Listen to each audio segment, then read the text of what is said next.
these are, by the way, these are the two books which I have written. Dohanomics, which is timeless lessons for investors from Sant Kabir and Rahim, and the other one is Birbal, Tenali and Investment Sutras. What I am trying to do, I am trying to de-jargonize the finance lessons so that every single person, एकदम common man जो है, उसको भी जो क्लिष्ट है भाषा finance की, उसको इजीली समझ में आए. तो कबीर और रहीम के दोहों से मैंने समझाने की कोशिश की है, बीरबल तेनाली के कहानियों से बताने की कोशिश की है. उन्हीं में से एक कहानी आज आपके सामने प्रस्तुत कर रहा हूं. कहानी का शीर्षक है Birbal and the servant. So this is the story of Akbar and Birbal, which is from my book Birbal Tenali and investment सूत्र. तो एक रोज क्या हुआ कि बादशाह अकबर और बीरबल मॉर्निंग वॉक पे निकले, और जब वो मॉर्निंग वॉक पे निकले तो ऐसे ही जा ही रहे थे तो उन्होंने कुछ देखा. उन्होंने क्या देखा? उन्होंने देखा कि एक आदमी पेड़ के नीचे सो रहा है. दरअसल ये देखा बादशाह अकबर ने, और ये देखते ही उनका गुस्सा एकदम सातवें आसमान पे पहुंच गया. And he got very angry, he got very furious and looking at him, and while he stopped, Birbal moved ahead, and then he turned back and he saw that Basha Akbar is in furious mood. He came to him and he asked, बादशाह, जहांपना, क्या हो गया? आप इतने नाराज क्यों दिखाई दे रहे हैं? Then Akbar said, अरे बीरबल, तुम्हारे होते ये सब मुझे देखना पड़ेगा, इसका मुझे जरा सा भी इल्म नहीं था. बीरबल से, क्या हुआ जहांपना? अरे काम के वक्त वो माली, वो देखो पेड़ के नीचे सो रहा है और तुम्हें जरा सा भी इल्म नहीं. लाहौल बिला कुव्वत.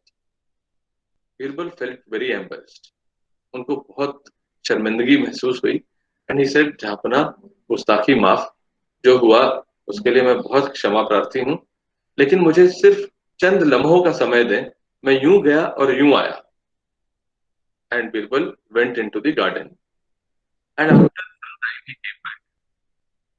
और उसने कहा, जहांपना, एक बार फिर से माफी मांगता हूं, लेकिन इसी जगह पर हम 2-3 दिन बाद आएंगे तो सब चीजें आपको बराबर दिखाई देंगी.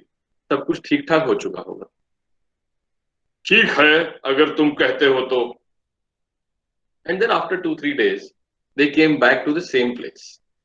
And what Akbar saw made him very happy. Now this time he was thrilled.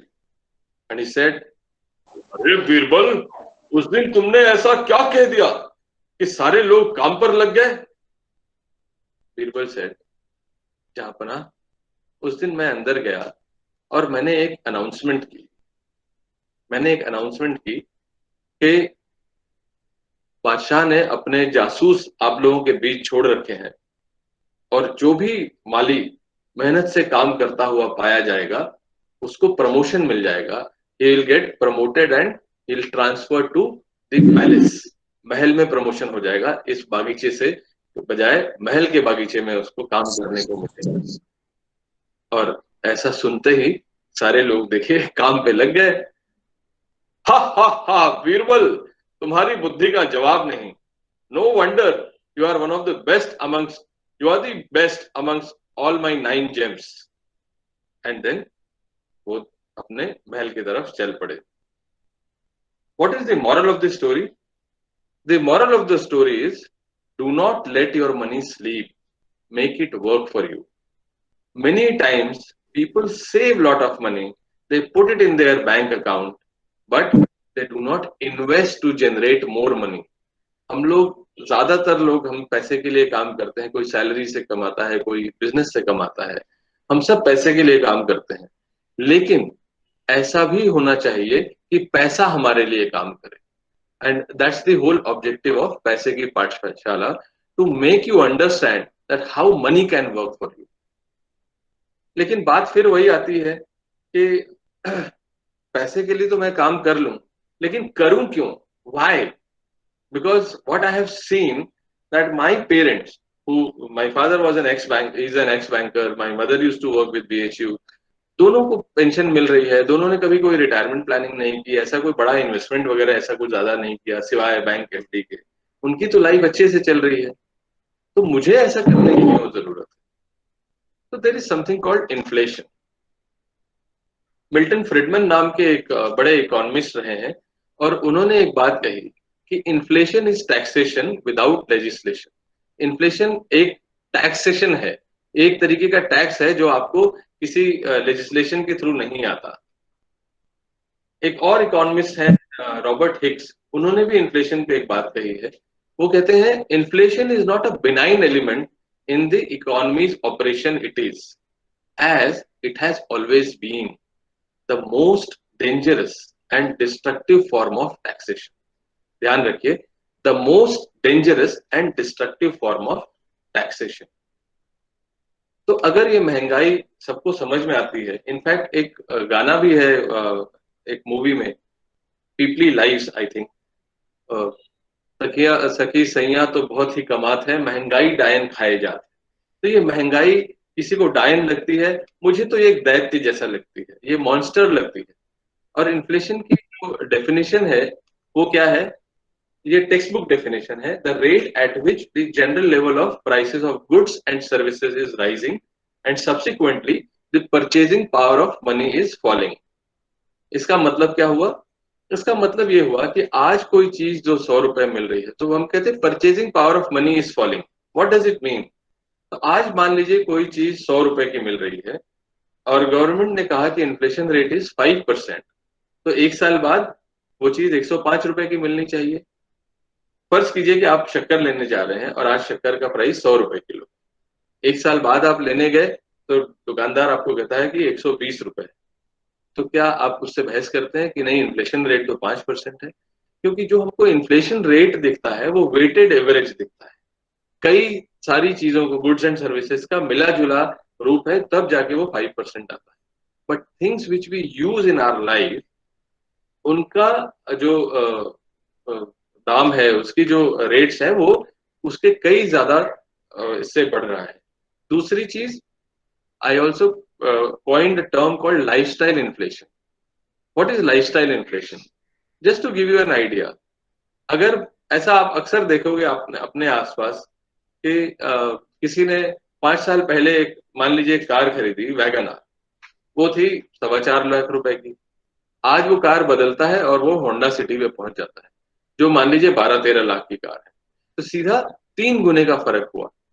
तो ये क्या है? ये lifestyle inflation. You will be surprised if you jot down the monthly expenditure. Then in most of the households, जो घर का खर्चा है उसमें करीब करीब 50% हिस्सा लाइफस्टाइल इन्फ्लेशन में जाता है, लाइफस्टाइल को मेंटेन करने में जाता है। आजकल हमारे जैसे लोग महंगे रेस्टोरेंट में जाते हैं, बड़ी गाड़ियां खरीदते हैं, बड़े महंगे टूरिस्ट स्पॉट्स पे जाते हैं। तो ये सब क्या है? ये लाइफस्टाइल इन्फ्लेशन है, जिस ये हमारी जिंदगी में, हमारे जेब में इस तरह से डेंट लगाता जाता है, बड़ा होल बनाता जाता है, इसका हमको अंदाजा ही नहीं होता। This is called inflation. तो हम लोग इतने पढ़े लिखे लोग हैं, तो फिर भी हमको इन्फ्लेशन का अंदाजा क्यों नहीं होता? लेकिन एक मजेदार चीज आपको बताता, ये जो इन्फ्लेशन है ना, ये इसका जरूरी नहीं है कि बहुत एजुकेटेड आदमी को समझ में आए और एक इलिटरेट आदमी को समझ में ना आए। ये तो कॉमन सेंस की बात है। तो इन्फ्लेशन देखते हैं, ये आपने दो स्टोरी मूवीज के जरिए, हेरा फेरी पिक्चर आई थी सन 2000 में, इट्स अ लाफ राइट। अगर आपने नहीं देखी हो तो I would always suggest that you must watch this movie. बहुत ही खूबसूरत पिक्चर है। इसमें एक स्टोरी है रैंसम की। किडनैपर 10 लाख रुपए मांगता है, किडनैपर 10 लाख रुपए मांगता है। और एक फिल्म आई थी 2014 में, अगली। Fortunately, like you, I have also not seen this movie, and I don't want that you also should see this movie. But the important thing, the important message out here is, in 2014, the movie which came in 2014, इसमें kidnapper 50 lakh रुपए मांगता है। What I am trying to convey here is a kidnapper understands the importance of inflation, the impact of inflation, लेकिन हमको समझ में नहीं आता। तो ये ध्यान रखें कि जब भी हम इन्वेस्टमेंट की बात करते हैं तो अक्सर हम ये बात करते हैं, अगर मेरा ही एग्जांपल मैं ले लूं कि मैंने बैंक एफडी की 8% पे, 8% पे अगर मैंने बैंक एफडी की, तो हम लोग अक्सर बात ग्रॉस रिटर्न की करते हैं, नेट रिटर्न की नहीं करते। What is gross return? जब हमने मान लीजिए 1 लाख रुपए की एफडी की और बैंकर ने कहा ये 8% पे है, तो हम कहते हैं 8% पे एफडी की। The fact is, as a retail investor, as a normal investor, I should always look at the net return. What is that? Gross return minus inflation. तो मान लीजिए 8% आपका रेट ऑफ रिटर्न है, 5% इन्फ्लेशन है, तो net return कितना हुआ? 8 - 5 = 3%। और आप उस पर टैक्स पे करेंगे। मान लीजिए आप 20% टैक्स स्लैब में आते हैं, तो 8% पे 20% टैक्स पे करेंगे तो कितना हो जाएगा? 1.6% विल गेट वैनिश्ड। तो 3 - 1.6, तो नेट रिटर्न कितना हुआ? 1.4%। As a retail investor, we should always look at investing in the asset classes जो इन्फ्लेशन को और टैक्सेशन को बीट कर सके, जिसको मात दे सके। और इसको करने के लिए हमें चाहिए क्या? We need money. We need money. वही मनी जो वी नीड मनी आता है। Money is current medium of exchange in the form of coins and bank notes collectively. या ये डेफिनेशन है, textbook definition. Are you able to see the screen? Yes, sir. Yes, it's visible. Yes, sir. Screen दिख रही है? Yes, sir. Yes, sir. Yes, sir. Mic पे भी बोल सकते हैं।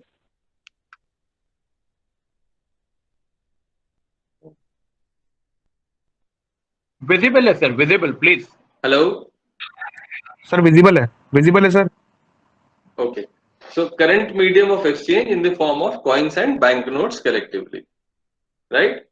पैसे को हम 3 हिस्सों में बांट सकते हैं, assets, liabilities and net worth. What is asset? Something we possess, for example TV, for example car, for example house, लेकिन second house. assets, items owned by a person, for example car, TV, or any investment also, right? And liabilities, तो कई बार ये assets possess करने के लिए हम loan ले लेते हैं, जैसे personal loan, car loan, home loan. These are the liabilities, so money owed by a person। और नेटवर्थ, नेटवर्थ क्या है? एसेट्स माइनस लाइबिलिटीज, यानी आपका जो टोटल एसेट्स है उसमें से लाइबिलिटीज निकालें तो वो आपकी नेटवर्थ होगी। One very important thing, many times people add the house, जिस घर में वो रह रहते हैं उसको भी वो नेटवर्थ में ऐड करते हैं।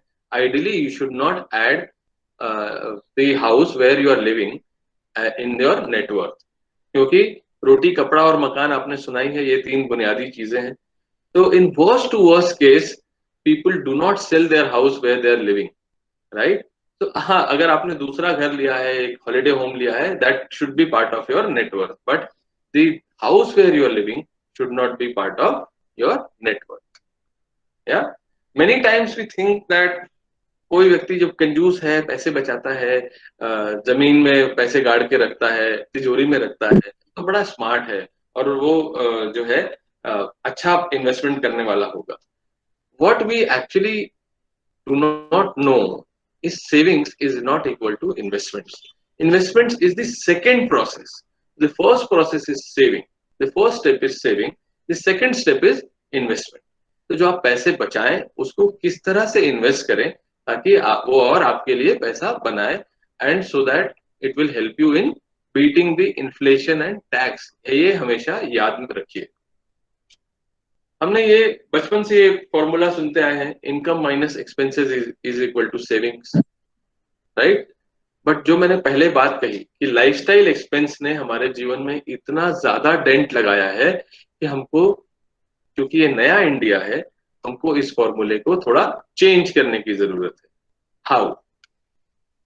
इसको थोड़ा चेंज करते हैं और कहते हैं income minus savings is equal to expenses. What does that mean? कि अगर मान लीजिए मैं 1 लाख रुपए महीना कमाता हूं, तो आई शुड कीप असाइड से 10,000 rupees for investments. and remaining 90,000 should be spent. तो rather than saying कि पहले मैं खर्चा कर लूं फिर जो बचेगा वो मेरी सेविंग होगी, जो कंपल्सरी सेविंग सजेस्ट कि एक हिस्सा जो भी है 10%, 20%, 25% हिस्सा आप सेविंग पहले करिए, फिर जो बचे उसको एक्सपेंस करिए, right? Because this is the time for a change.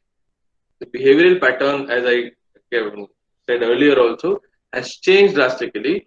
Similarly, investing pattern also need to be changed. बात फिर वही आती है कि why. हमारे लाइफ में not only about investing but हमारी जिंदगी में 3 सवाल हमेशा आते हैं. क्या सवाल आते हैं? What, how and why.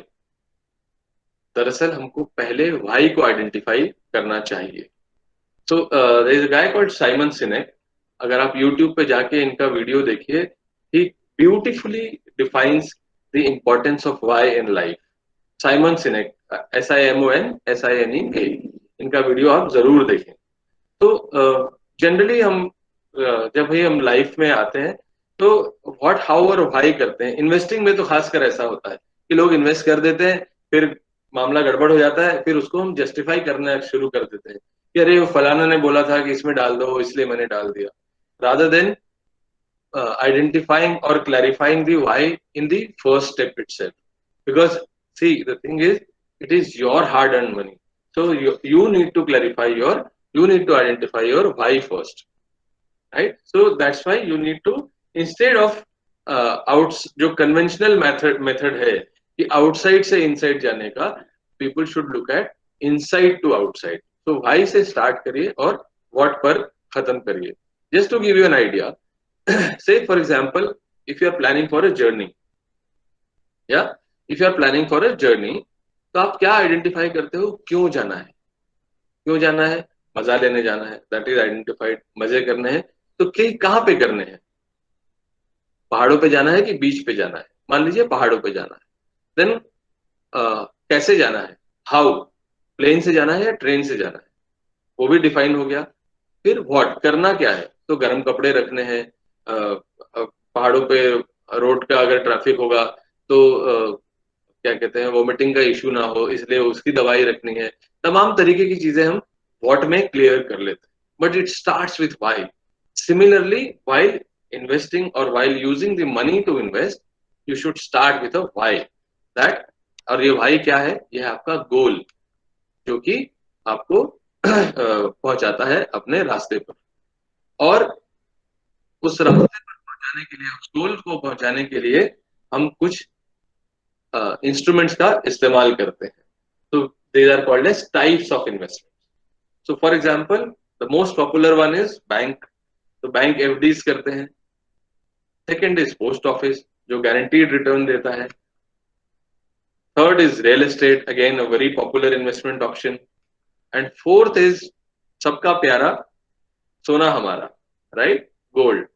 And fifth, it could be stock market, equity mutual funds or other products. So these are some of the types of investments. Art भी होता है, लोग आर्ट में भी इन्वेस्ट करते हैं, but that is for some other day, right? So these are the 5 different investment options available to the people where it can lead them to achieve their goals. What are the goals? आप लोग school में पढ़ रहे हैं, 10वीं 11वीं 12वीं के स्टूडेंट्स हैं, तो आपको अपने गोल को कैसे डिफाइन करना चाहिए, या किसी को भी अपने गोल्स को कैसे डिफाइन करना चाहिए? इन 3 buckets called short term, medium term and long term goals. Short term basically 1 to 3 years. तो अगर आपका शॉर्ट टर्म गोल, आपको साल 2 साल बाद पैसे की जरूरत है, तो आपको हमेशा अपने पैसे बैंक एफडीज में रखने चाहिए, जो कि सिक्योर्ड है. No matter if no matter if mic off है. सुनाई दे रहा है आप सबको? यस सर, सुनाई पड़ रहा है sir. 1 to 3 years, medium term 3 to 6 years. जैसे आज आप अगर 10वीं 11वीं में पढ़ रहे हैं तो 5 साल बाद आपको एमबीए करने जाना है, आपका मीडियम टर्म गोल हुआ, तो आप थोड़ा सा रिस्क ले सकते हैं. लॉन्ग टर्म, अगर 12-15 साल तक आपको किसी पैसे की जरूरत नहीं है, then you can invest in stock markets where the returns are very volatile in nature, that is risky in nature, but you can wait for a while, because अगर आप देखें तो 12-15 साल में ये जो रिस्की एसेट्स हैं वो ज्यादा रिटर्न देते हैं, बट वो कैसे करें वो हम अभी 5 मिनट में देखते हैं। जब हम गोल्स की बात करते हैं तो मैं हमेशा एक बात कहता हूं कि investing is a journey.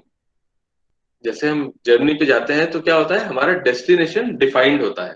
For example, अगर आप मैं मुंबई से जाना चाहता हूं कहीं, तो मेरा डेस्टिनेशन क्या है, मान लीजिए दिल्ली है। ऐसा नहीं होता कि मैंने टिकट ले लिया और बोला ठीक है देखते हैं, सुना है राजधानी में बड़ा मजा आता है तो जहां तक जाएगी वहां जाऊंगा। नहीं, मेरा डेस्टिनेशन डिफाइंड होता है। It has to be specific. Home, घर के लिए अगर चाहिए तो मेजरेबल। जैसे आप आज जो पढ़ रहे हैं, आपको 5 साल बाद एमबीए करना है। आज आईआईएम अहमदाबाद की फीस 22-23 लाख रुपए, आईएसबी हैदराबाद की फीस 22-23 लाख रुपए है। तो इन्फ्लेशन का रेट पकड़ के 5 साल बाद फीस क्या हो सकती है, उस हिसाब से मुझे इन्वेस्टमेंट करना चाहिए। अचीवेबल होना चाहिए, तो ऐसा नहीं, और रियलिस्टिक भी होना चाहिए। ऐसा नहीं कि मुझे चांद तारे लाके दो, ऐसा नहीं हो सकता। And finally it has to be timely. So one needs to start early, as early as possible, to become a financially free person like me, who became financially free, who got financial freedom at the age of 37, to pursue my passions and hobbies. आज मैं जो आपके लिए ये काम कर रहा हूँ, कॉम्प्लीमेंट्री चीज कर रहा हूँ, वो इसलिए कर रहा हूँ कि मैं फाइनेंशियली फ्री हूँ, and I'm ready to work, and I'm ready to give it back to the society even on a Sunday, because I want that the future generation should be financially literate to take care of their money, to take the decisions with their money smartly, right, wisely. इसके लिए हमें थोड़ा सा maths भी सीखने की जरूरत पड़ेगी, छोटा सा, ज्यादा नहीं। तो जो मैथ्स से घबराने वाले बच्चे हैं वो घबराए नहीं, बड़ा मजा आने वाला है आने अभी। तो हमको जानने की क्या जरूरत है, rule of 72, 114 and 144। Power of compounding हम सब ने 6ठी-7वीं में पढ़ा है। और मैं हमेशा जो मैंने एक बात कल पोस्ट भी की ट्विटर पे कि गुरु दक्षिणा टीचर के लिए क्या हो सकती है। किसी टीचर के लिए गुरु दक्षिणा, बेस्ट गुरु दक्षिणा ये है कि अगर आप उनकी लर्निंग्स को इम्प्लीमेंट करिए लाइफ में। किसी भी टीचर के लिए असली गुरु दक्षिणा क्या है, अगर आप उनकी टीचिंग को, उनकी लर्निंग को इम्प्लीमेंट करिए लाइफ में। we'll see how you can implement power of compounding in your life. And third and the last is cost of difference.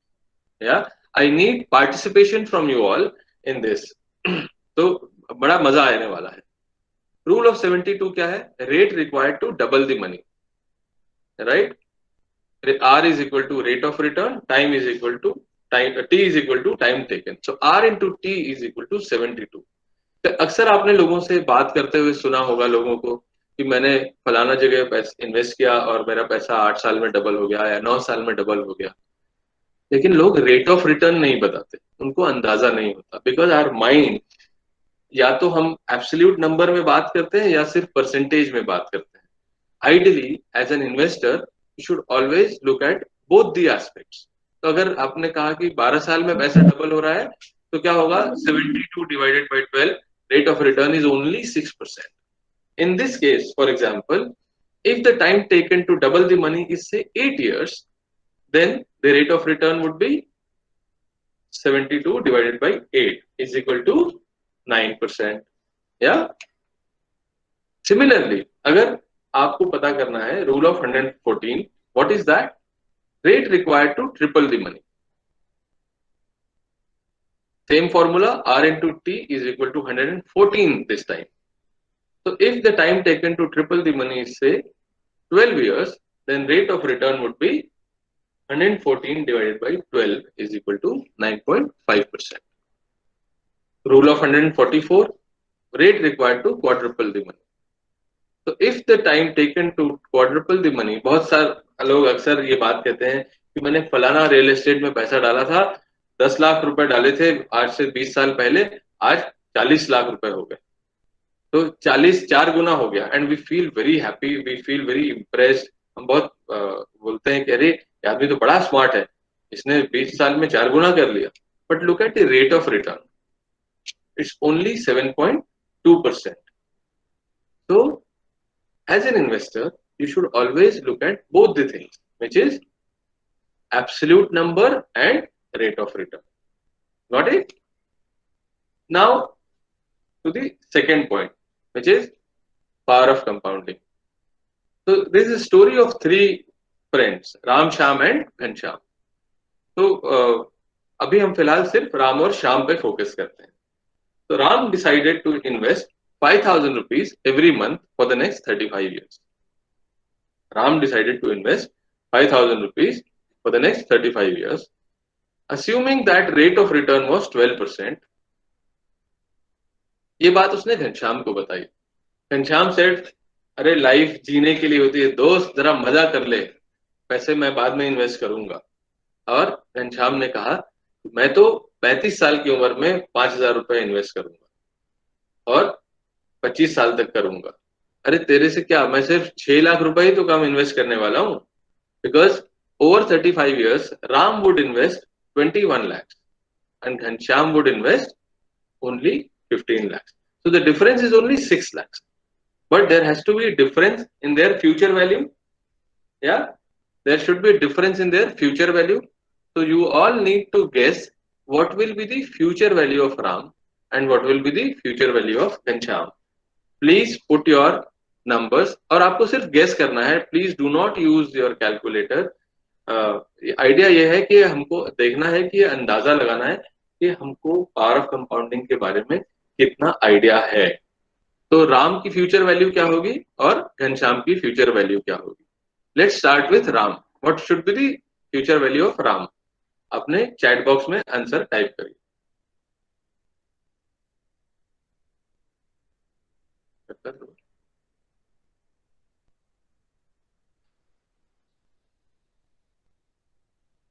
Chat box में जो बड़ा नंबर आप सोच सकते हो, 1 करोड़, 2 करोड़, 2.5 करोड़, जो भी नंबर डालना चाहो राम के लिए आप डाल सकते हो. गेस करिए. और हाँ, एक बात और कि आप गेस जब करेंगे आप घबराइए नहीं, आपके यहाँ कोई इनकम टैक्स ऑफिसर आने वाला नहीं है रेड करने के लिए.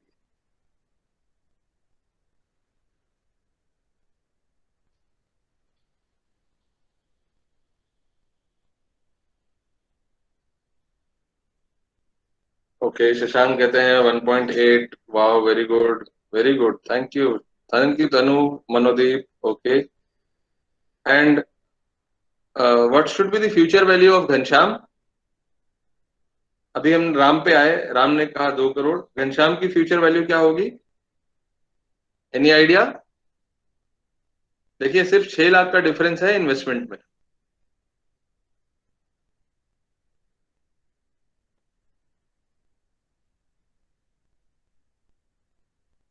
Thank you so much for this active participation, boys and girls.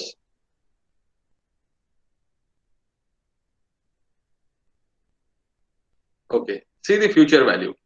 Somebody said 1 crore for.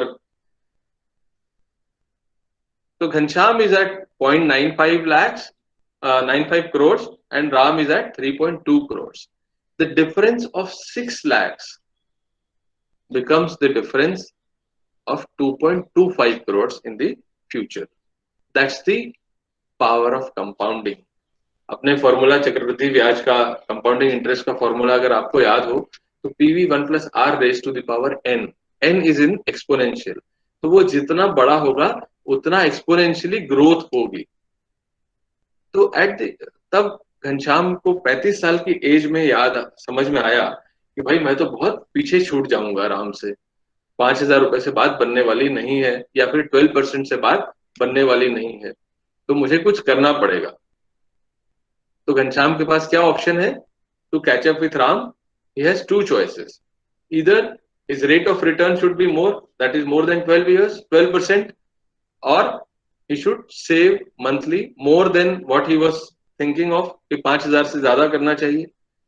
तो आपको ये गेस करना है what should be rate of return if he wants to catch up with Ram, and how much he should invest अगर rate of return 12% ही रहता है तो. So let's look at the first option. What should be his rate of return? 12% से ज्यादा कितना होना चाहिए? गेस करेंगे कितना होना चाहिए? 15%, 16%?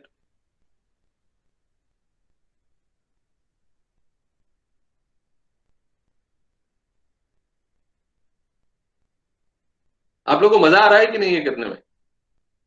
वो भी चैट बॉक्स में डालिए प्लीज। मजा आ रहा है? ओ, सर्वज्ञा कहते हैं 32%, पुष्पराज कहते हैं, इस पुष्पराज तो सर हैं। अच्छा, सर कहते हैं 18%, तनुजी कहती हैं 18%, Vasu Agarwal 17.5। Wow, you guys are very close, very close.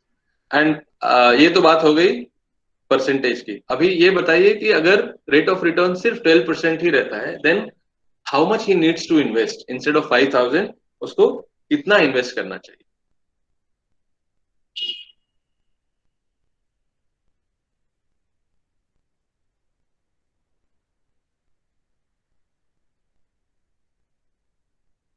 पांच हजार की बजाय उसको कितना इन्वेस्ट करना चाहिए? 10,000, 20,000, 15,000? Okay, see this rate of return has to be 18.6. So people who were 18%, hats off to you all for guessing the right amount. और उसको इन्वेस्ट करना पड़ेगा 17,031 रुपए। आप कहेंगे कि अरे ये तो कोई बड़ी बात नहीं है, 5,000 की जगह 17,000 रुपए। But what you will miss out here is now he'll have to invest 51 lakh rupees over 25 years. तो जो काम 21 लाख रुपए में बन जाना था, अब उसके लिए 51 लाख यानी 30 लाख रुपए ज्यादा इन्वेस्ट करने पड़ेंगे, यानी 30 लाख रुपए ज्यादा इन्वेस्ट करने पड़ेंगे। तो क्या ये आसान है? अल्बर्ट आइंस्टाइन ने ऐसा कहते हैं कि बात कही है कि compounding is the eighth wonder of the world. Compounding is the eighth wonder of the world. Vinayak Sapre उसमें एक चीज और जोड़ते हैं। वो कहते हैं कि if you want to see this power of compounding work for you. Ankit, आप प्रेजेंट ना करें प्लीज, स्क्रीन आप अपनी बंद करें। अंकित, सक्सेस मंत्र अगर आपको करना है तो you need two pillars, you need two pillars of patience and discipline. What is that? जिस तरह से हम किसी पौधे को पानी रोज देते हैं तब जाके हमें एक पेड़ मिलता है, उसी तरह से when we invest, for example, kids like you, if you start investing say in PPF or in bank RD at the age of 18 only. आप लोगों ने वॉरेन बफेट का नाम सुना है? He is one of the top 10 richest people in the world. Warren Buffett started investing at the age of 11, right? Warren Buffett started investing at the age of 11, but he had lot of patience and he had lot of discipline. तो जाके वो आज जहां पहुंचे हैं वो उस वजह से पहुंचे। तो ये दो पिलर्स आपके जिंदगी में जरूरी है अगर आपको पावर ऑफ कंपाउंडिंग को अपने लाइफ में फलीभूत होते हुए देखना है, इंप्लीमेंट होते हुए देखना है। Patience and discipline. इसीलिए कबीर कहते हैं कि, क्या कहते हैं कबीर, कि धीरे धीरे रे मना धीरे सब कुछ कोय, माली सींचे सौ घड़ा ऋतु आए फल कोय। That you need to have continuity, discipline होना चाहिए। तो पावर ऑफ कंपाउंडिंग पे एक और मजेदार चीज आपको मैं शेयर करना चाहता हूं।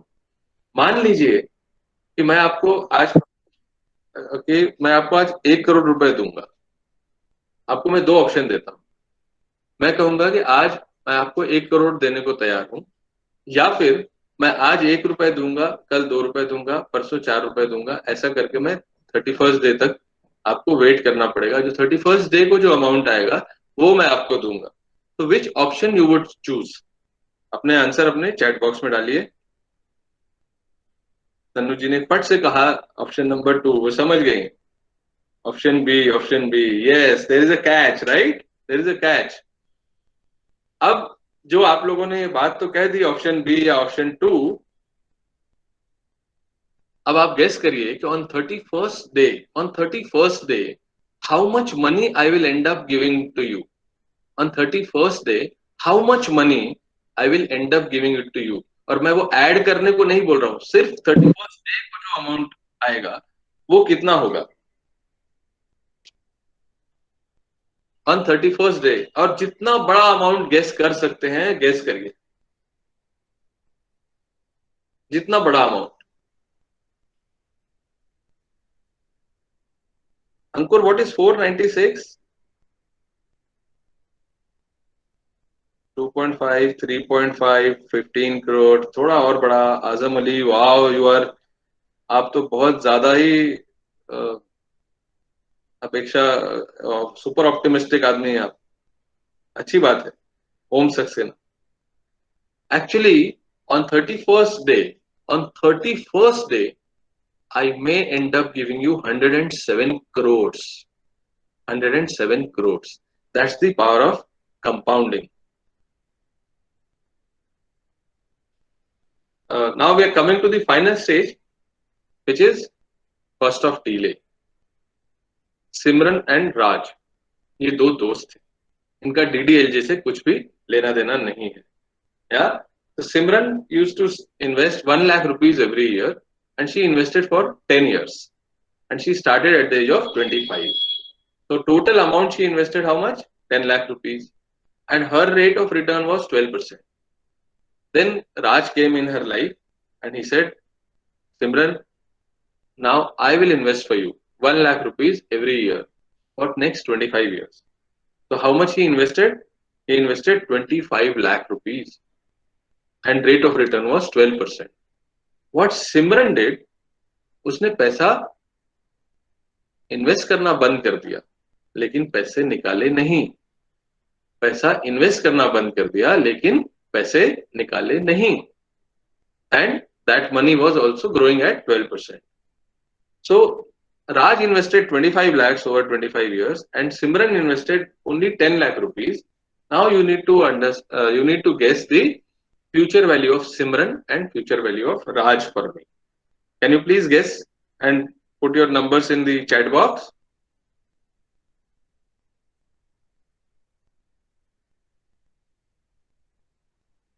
What will be the future? आप लोग को स्क्रीन दिख रहा है?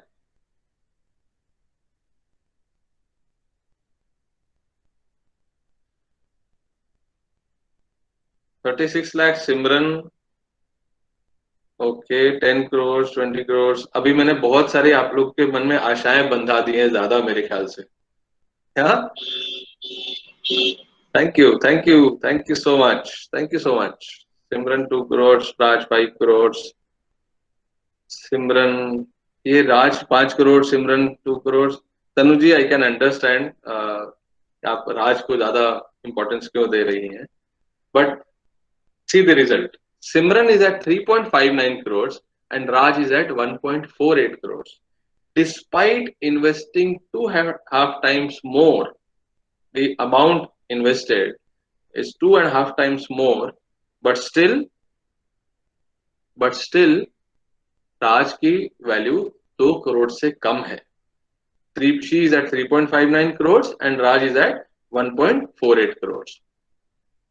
So what is the key takeaway? What are the key takeaways from this presentation? Is you need to beat the inflation and taxes. Investment क्यों करने की जरूरत है? To beat the inflation and taxes and to achieve your goals. What you need to do? You need to start early to take the benefit of power of compounding and understand it. Yeah. And to make to reap the fruit of power of compounding, what you need to have is patience and discipline. With this, thank you so much for being so patient and at the same time very active audience. I'm now opening the floor for the question and answer. Thank you so much.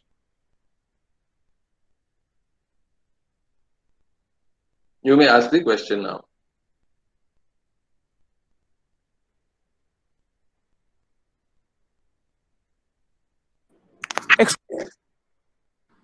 Excuse me, sir.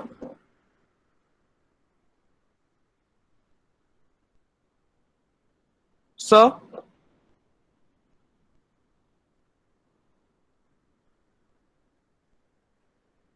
Excuse me, sir. किसी के पास कोई question है? Yes, sir.